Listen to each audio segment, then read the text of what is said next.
En fait, ce que l'étude dit, c'est que le sac réutilisable est meilleur que le sac jetable et c'est un petit peu une évidence. Naturellement, ça dépend de son nombre d'utilisation. Si on utilise un sac réutilisable seulement 2 ou 3 fois, c'est sûr que l'impact environnemental est énorme. Mais lorsqu'on utilise un sac 30 ou 50 fois, un sac réutilisable, là, l'impact environnemental devient minime.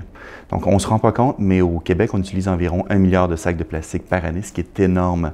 C'est injustifiable de faire la promotion des sacs jetables de plastique. Ça veut dire il n'y a pas juste au Québec où ça se passe, mais plusieurs pays à travers la planète bannissent les sacs de plastique aussi pour des raisons environnementales. Moi, ce que j'en tire, c'est que si on bannit certains types de sacs de plastique, des sacs minces par exemple, des sacs à usage unique, le consommateur va utiliser des sacs réutilisables. Et ce n'est pas tous les commerçants qui nécessairement vont donner ou même vendre à la rigueur des sacs plus épais en plastique. Les municipalités sont le mieux placées pour avoir de tels règlements. Et c'est elles qui sont en contact directement avec la population et aussi avec les commerçants pour trouver des solutions adaptées.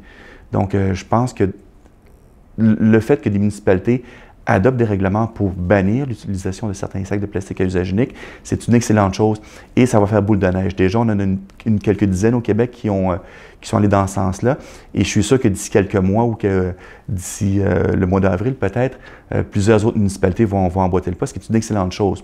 Et ça va être la même chose, je crois, pour aussi d'autres aspects de la gestion des matières usuelles. Et plus largement, sur le plan environnemental, les municipalités vont être à même de prendre davantage de décisions sur le plan environnemental, ce qui est une excellente chose, tant qu'à moi.